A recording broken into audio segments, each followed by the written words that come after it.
Hello and welcome to the NCWLIFE Evening News on this Monday, February 23rd. I'm Grant Olson.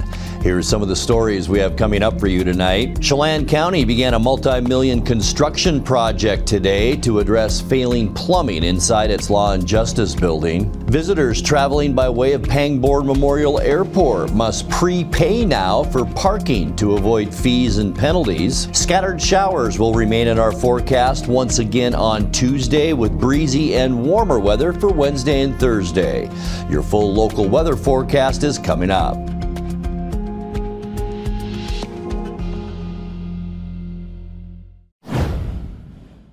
A woman from the town of George is dead after a three-vehicle wreck Saturday morning south of Quincy. The Washington State Patrol says 46-year-old Eva Santiago Santos was waiting to make a left turn in the southbound lane of Highway 281 near White Trail Road when her Nissan Altima was rear-ended by an oncoming semi-truck. The collision forced the Altima into the northbound lane where it was struck a second time by a Toyota Corolla. Santiago was pronounced dead at the scene. The semi-driver, a 38-year-old Quincy man, and the Corolla driver, age 31 from Tieton, were both uninjured. The State Patrol says the cause of the fatal accident is under investigation. Two different open letters submitted by Confluence Health physicians and former leaders continue to raise concerns about the health system's planned cancer center. The letters submitted to the Wenatchee World and shared to NCWLIFE come after the Wenatchee Valley Medical Group called for a pause on the $60 million cancer center project. Three cancer doctors, Nicholas Coomer, Mitchell Garrison, and Julie Smith, echoed claims made by the medical group, saying physicians were not included in strategic planning phases and the center, quote, does little to close the gaps in cancer treatment offered locally. The second letter was written by former Confluence Health CEO Peter Rutherford and former Central Washington Hospital CEO Jack Evans and highlighted the worry over the affiliation between Confluence Health and the medical group, which is scheduled to end in 2027 unless it's renegotiated. Rutherford and Evans said the approval of the cancer center without appropriate vetting underscores transparency. They called on the Confluence Health Board to collaborate with the physicians. Chelan County began a multi-million-dollar construction project today to address failing plumbing inside its Law and Justice building. The building, constructed in 1983, houses the county jail, sheriff's office, and superior court, and for the last 2 years it's experienced leaks within the building from its sanitary sewer and domestic water system. Sheriff Mike Morrison provided NCWLIFE News with this video, which shows a recent plumbing leak into his department offices on the bottom floor of the building. The $8.7 million project will take up to 12 months and is being paid for by real estate excise tax. Spokane-based contractor McKinstry will install a water management system, stainless steel fixtures in the jail, and sensor valves in public areas, and replace all domestic water and sanitary sewer lines. Construction is not expected to impact the public, though visitors may hear the ongoing work when inside the building. The Wenatchee Valley Fire Department responded to emergency calls over the weekend to 3 different residential fires around the city, 2 of them in the Sunnyslope neighborhood. Fire Chief Brian Brett told NCWLIFE News it was a dramatic weekend for his first responders, but the calls were answered without any injury or loss of life. Starting off Friday evening, just after 8 p.m., we were dispatched to a house on fire in the 600 block of North Miller Street. Smoke was coming out of a basement. While we were en route, it was reported that an occupant was believed to be in the basement. Crews arrived to find a basement on fire, room and contents fire. Kind of in the decay stage, it was lacking some air to keep it from going.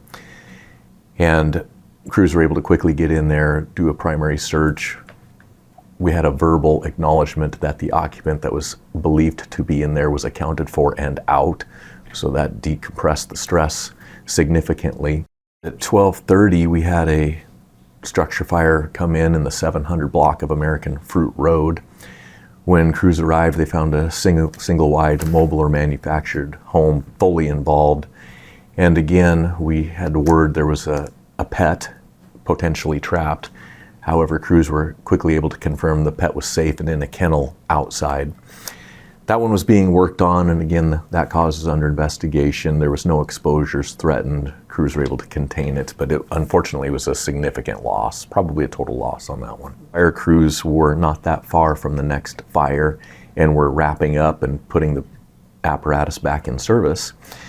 So at 2 o'clock, we're dispatched to the 100 block of Pheasant Court up in Sunnyslope again. And this was a really nice home with a long 400-foot driveway. Fire started on the backside exterior, went up the siding into the attic. When crews arrived, they had a pretty significant attic fire going. We had reports that nobody was home, however, their dog was in the house. Firefighters were able to access the first floor quickly, go inside, locate the dog, rescue the dog, bring him out to safety, and contain the fire to the attic space. It did run the attic pretty significantly, causing significant structural damage to the attic. However, the remainder of the house is fine. When we come back, the Wenatchee Jazz Workshop has become a musical tradition in the Valley since it was established in 2000, and those shows happen Thursday night at Eastmont High School and Friday at Wenatchee High School. I'm Grant Olson, and you're watching the NCWLIFE Evening News. Between juggling groceries, preparing meals, and lending a helping hand, you're a hero without a cape. But who's there to support you? Aging and Adult Care honors caregivers like you, the relatives, friends, and neighbors, helping loved ones remain safely at home. Aging and Adult Care offers chore services, respite, personal care, and more. Serving Chelan, Douglas, Grant, Lincoln, Adams, and Okanagan counties, call Aging and Adult Care at 1-800-572-4459 for caregiver support. Your favorite local channel is now available for free on your smart TV and connected streaming devices. Watch live programming and catch up with the latest shows on demand. See the local stories that matter to you. NCWLIFE, now on Roku, Fire TV, and Apple TV.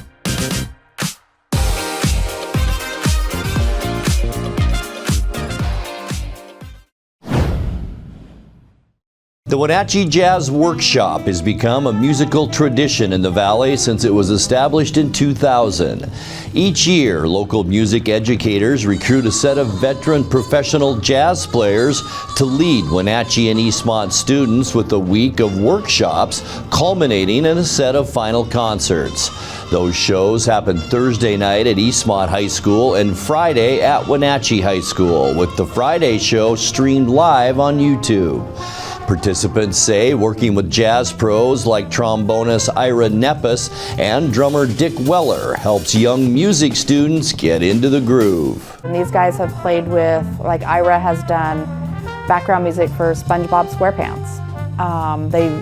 Billy Joel. I mean, if you read their bios, which is we have on our website, and they'll tell you when you talk to them, they played with famous bands and famous people and background music for movies and songs and all kinds of stuff. Just bringing them in and paying them to be here. I don't think any other committees or states do that, schools.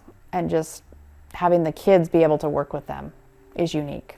But they emphasize that we don't expect you guys to have jazz careers. We just want you to enjoy it and understand it a little better. And also I think they do improv and improv and music, and both my kids did a little bit of improv with like drama, but music is kind of similar, but it's also different.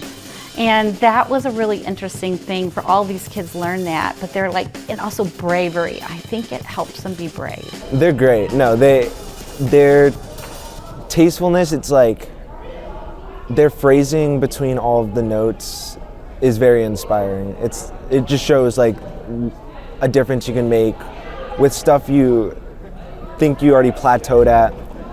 Hearing their phrasing is just really inspiring to my own playing and others, I think.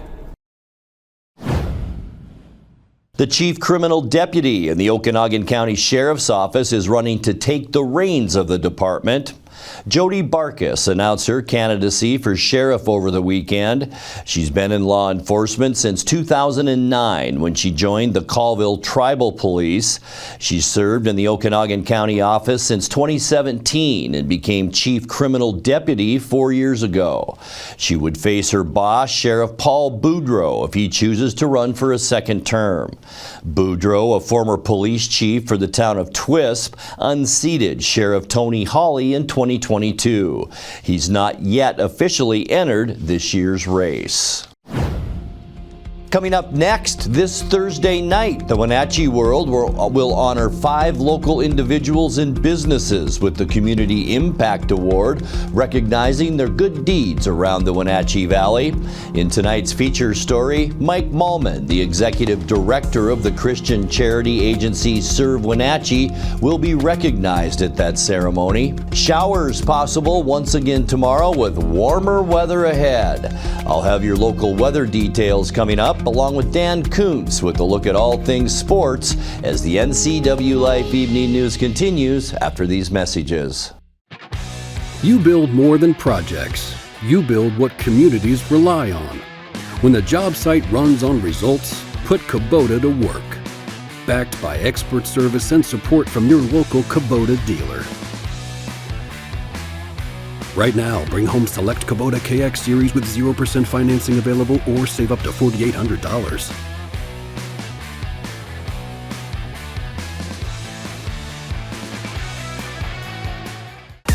Your favorite local channel is now available for free on your smart TV and connected streaming devices.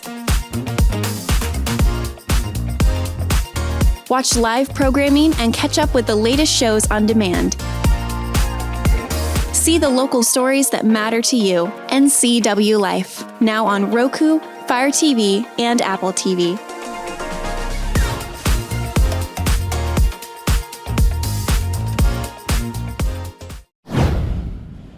This Thursday night, the Wenatchee World will honor 5 local individuals and businesses with the Community Impact Award, recognizing their good deeds around the Wenatchee Valley. That's set for 5 p.m. at the Local-Tel Event Center in Pybus Public Market. Mike Malman, the executive director of the Christian charity agency Serve Wenatchee, will be recognized at that ceremony. Malman and his team won the Progress Award for their service to the community. In tonight's feature story, he spoke with Wenatchee World reporter Josie Meets. I came on board almost 2 years ago. My first day, ironically, was April Fool's Day, and so we got off to a running start in spring 2 years ago. What does the organization do especially well behind the scenes that the public might not see? You know, I would invite anyone to come down and look at what we're doing, even at our current temporary location, because what we do, and it's a core value of ours, is dignity. Most of the people, not all of the people, but most of the people who come to us are authentic, genuine people that just need a little bit of help.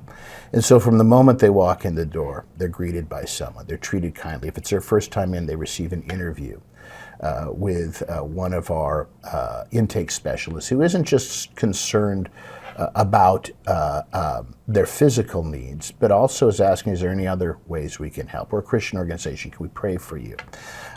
In our market volunteers are probably my favorite people because when people come in, they're treated so kindly.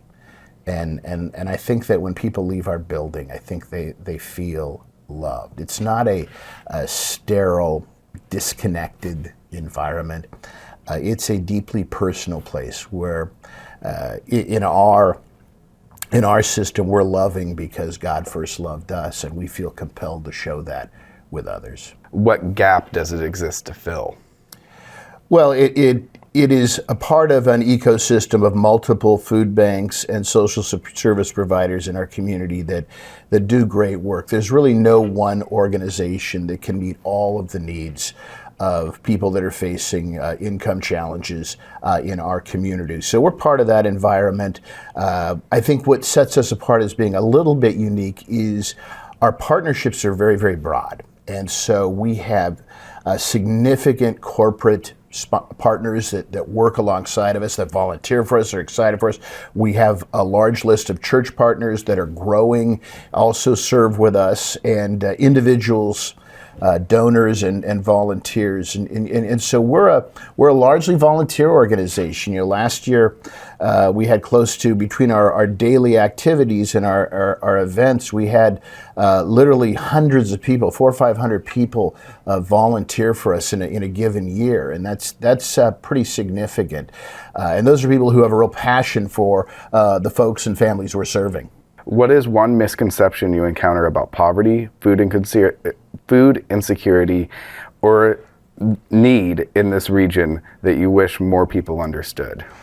I think there's two things that come to mind. The first one is this, and I've kind of spoken to it a little bit here, but not everybody that needs food is lazy.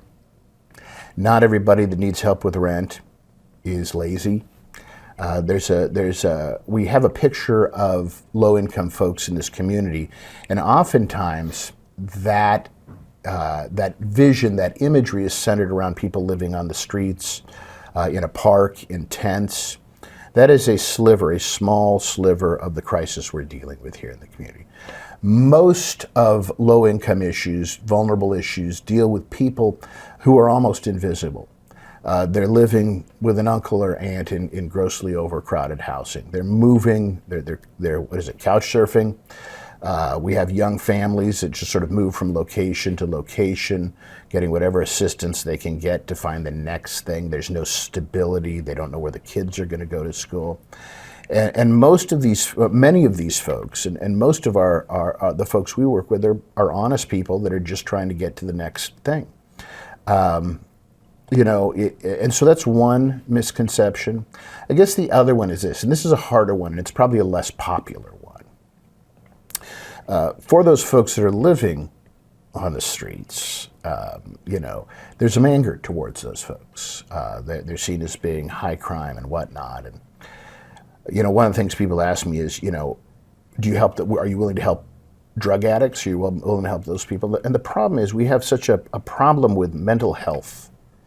Not only in the Wenatchee Valley, but nationwide, especially among low-income folks. Particularly, we have a significant problem with veterans that have fallen on hard times and have some mental health issues sometimes. And then we have people that are addicted. And we have folks in this community, and for lack of a better term, they simply are unemployable. And so the question then becomes, as a community and as a larger society, do we still feed and shelter these folks? And in my belief system, as a Christian, I say yes, we do help them. That's a tough one because I look at, our permanent location is downtown where a lot of the homeless issue, and I occasionally would look out and see some of the crime activity in our neighborhood, and it would inspire anger. At the same time, I think as a society, we do have a responsibility. We want to see these folks get better, but they're not going to be able to get better if they're not being fed and sheltered. Time now for a check of your North Central Washington weather forecast. Hope you had a fantastic weekend and a great start to this week. Today, lots of clouds out there. A little bit of shower activity last night, and I mean very little, but we stayed with those cloudy skies throughout the day as we take a look outside our weather window from this afternoon. This is our tower camera at Rock Island. You can see the Rock Island Pond and, of course, the Columbia River. Just a little bit of snow on the Cascades with those cloudy skies out there today, and it looks like we have one more day of that before we clear out a little bit, and boy, we are warming up. We'll get to that in a bit. 46 unofficial high temperature today. That's 1 degree above where we should be at 45 for this time of year. Beautiful day. Back in 1968, a record high 63 degrees. We were at the freezing mark this morning, 32. That's 3 degrees above where we should be for our normal low of 29, and our record low low 12 degrees set just a few years ago in 2022. We did pick up 1/100th of an inch of new precipitation. That gets us to 6/200ths for the year, and we are now an even 1 inch behind where we should be for this time of year. Sunrise 6:52, sunset is at 5:37. All right, getting into those Tuesday temperatures, a little bit cooler than today. It's kind of a showery day tomorrow. We'll get to that in a second, but 44 for Moses Lake and Ephrata, 43 in Quincy, and then just a little bit cooler back west. Ellensburg, Wenatchee at 41 degrees, also Eniat with Chelan and Omak at 42, upper 30s for Lake Wenatchee and Leavenworth with an even 40 for a high temperature tomorrow in Kashmir. All right, tonight we do expect cloudy skies, a triple shot of low pressure off the Oregon and California coastlines, and it's going to bring a pretty moist southwesterly flow into Washington State. About a 40% chance for showers tonight with lows in the low 30s. For your Tuesday, one area of low pressure moves into Oregon, and that'll supply plenty of clouds with just a little bit of moisture pushing up our way on Tuesday. We'll call it a 40% chance of scattered showers. Highs tomorrow with those clouds in the low 40s. By Wednesday, partly cloudy as high pressure moves in, and that'll increase our winds, especially here along the Cascades on Wednesday. Breezy and warmer under partly cloudy skies. High temperatures in the mid 40s. As we get you later into the work week, for Thursday, mostly cloudy. Not much to talk about. A few showers in extreme northwestern Washington on Thursday. High temperatures warming up into the upper 40s on Thursday. And as we end our work week on Friday, maybe a little bit breezy once again, mostly cloudy. There is a trough of low pressure moving through the Dakotas, and it's dragging these clouds and a few showers with it, so we could catch a little bit of that on Friday. High temperatures still above normal into the upper 40s. And then getting into this weekend, folks, it looks beautiful. Sunny on Saturday and mild. We will see high temperatures Saturday afternoon into the mid 40s. And then for Sunday, about the same thing. Sunny and nice as high pressure is in control of our weather by the weekend. Happy March 1st, by the way, on Sunday. It will be a nice March 1st with high temperatures in the mid to upper 40s. All right, taking a look at your 7-day forecast now, and it's brought to you by Colonial Vista Senior Living in Wenatchee, where comfort, care, and community come together. Overnight tonight, 33 degrees, and then as we get into Tuesday, cloudy skies a lot like today with a 40% chance of rain, 41 our high temperature. A bit of a break from the wet weather on both Wednesday and Thursday, a little breezy under partly cloudy skies. Warmer though, 46 Wednesday, 48 on Thursday. We will stay warm on Friday, but there is that chance for an isolated shower Friday and 48. And then just a beautiful weekend ahead, both Saturday and Sunday. Sunny skies and mild, 44 Saturday and 47 your high temperature on Sunday. And that's a look at your North Central Washington weather forecast. Coming up next, tonight's sports report with Dan Kuntz and more as the NCWLIFE Evening News continues right after this. NCWLIFE Channel is your local TV station. We believe in being the spotlight and mirror to the communities we serve in North Central Washington. Programming on NCWLIFE would not be possible without our sponsors. Special thanks to our platinum sponsor, Alpine Air. Turn to the experts at Carrier and Alpine Air. Happy Monday, everybody. They say during spring training, the hitters are ahead of the pitchers. That was certainly the case over the weekend. Mariners win 2 of 3 high-scoring affairs, including yesterday's 14-8 victory over the Reds. Earlier today, the Mariners took on the Dodgers at Camelback Ranch.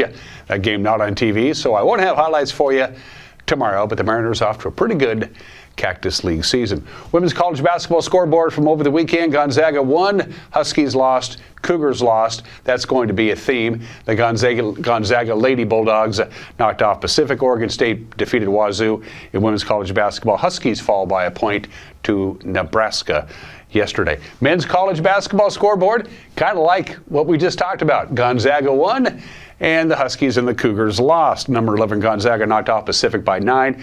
Washington falls to Maryland on the road 64-60. And St. Mary's knocked off Wazoo 83-67.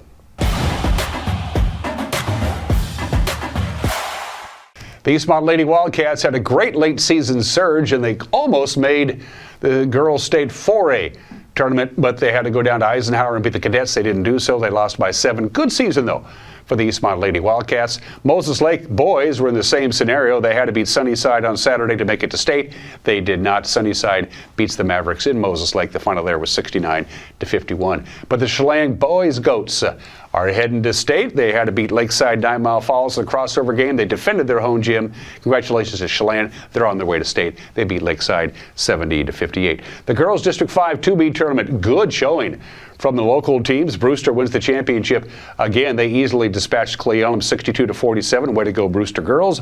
Lake Roosevelt, they're going to state. They beat Mapton 61-37, and Okanagan on their way to state. They beat White Swan in girls basketball 47-38. In the boys District 5 2B tournament, Okanagan and Liberty Bell, they're on their way to state. Okanagan knocked off Tri-Cities Prep. The final there was 50-48. Liberty Bell beat Warden by 20 in the boys District 5 2B tournament. Both Okanagan and Liberty Bell on their way to state. In the girls District 5 1B tournament, Waterville-Mansfield wins the championship again. No surprise there. The Shockers are good.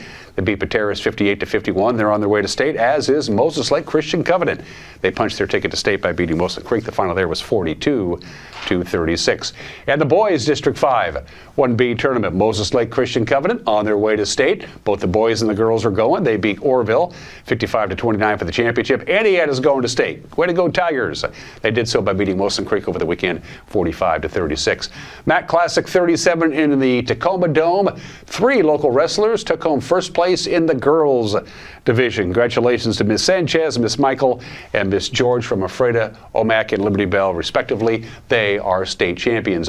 If you finished 4th or better in state and you're a female wrestler, here's how they did. Bunch of good wrestlers here. Bobby Joe Dick of Omak finishes 2nd. Kinsley Christoph of Omak finished 3rd. Good showing from Omak. And Isabella Chapa from Omak finished 3rd at 190 pounds. 4th place finisher, Alana Dixon of Eastmont. She finished 4th in the 115-pound division. And in the 120-pound division, it was Victoria Black from Kashmir finishing 3rd. That's girls. Boys, look at this list.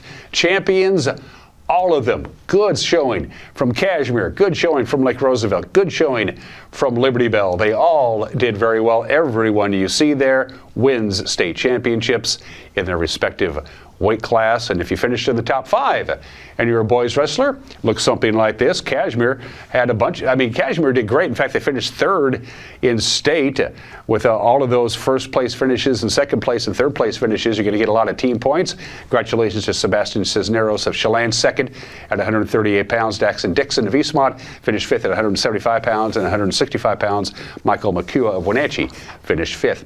Boys team standings, Tenasket finished 2nd in the combined 1B, 2B. Kashmir finished 3rd in the 1A standings. Liberty Bell finished 4th in the combined 1B, 2B. In the combined 1B, 2B, Lake Roosevelt 5th, and Moses Lake finished 4th in the 4A standings. So Tenasket, Liberty Bell, and Lake Roosevelt, way to go, teams. You did very well. Girls wrestling team standings, Omak finished 3rd in the combined 1B, 2B, 1A tournament, and Tenasket finished 6th. Boys Swim and Dive Championship at the King County Aquatic Center in Moses Lake. 1 local state champion. Congratulations to Jordan Davidson of Eastmont. He took 1st in the 50-yard freestyle in the adaptive division. Sam Hobson, who is an undergraduate, he'll be back next year, 2nd in the 50-yard free. Wenatchee's Aiden Grimsby finished 3rd in the 100-yard freestyle, and the Wenatchee boys team in the 200-meter relay finished 5th. Good showing altogether. Pretty difficult weekend for the Wenatchee Wild. They should have saved all those goals they scored on Friday. They beat Victoria, the Royals in Victoria, 6-1 on Friday, but they were only managed 1 goal on Saturday, losing to Victoria. The final there was 3-1. They are at Kelowna Friday at 6:05, and then a home match this weekend at the Town Toyota Center. Remember, they only have 4 home games left and just 11 games left in the regular season. And those were just some of the games that people are playing. And that will do it for this Monday edition of the NCWLIFE Evening News. Remember, if you see news happening, let us know. Email your news tips to news@ncwlife.com or just give us a call at 888-6295. Our channel is also available on Roku, Fire TV, and Apple TV. I'm Grant Olson. Thanks so much for being with us and have a great night.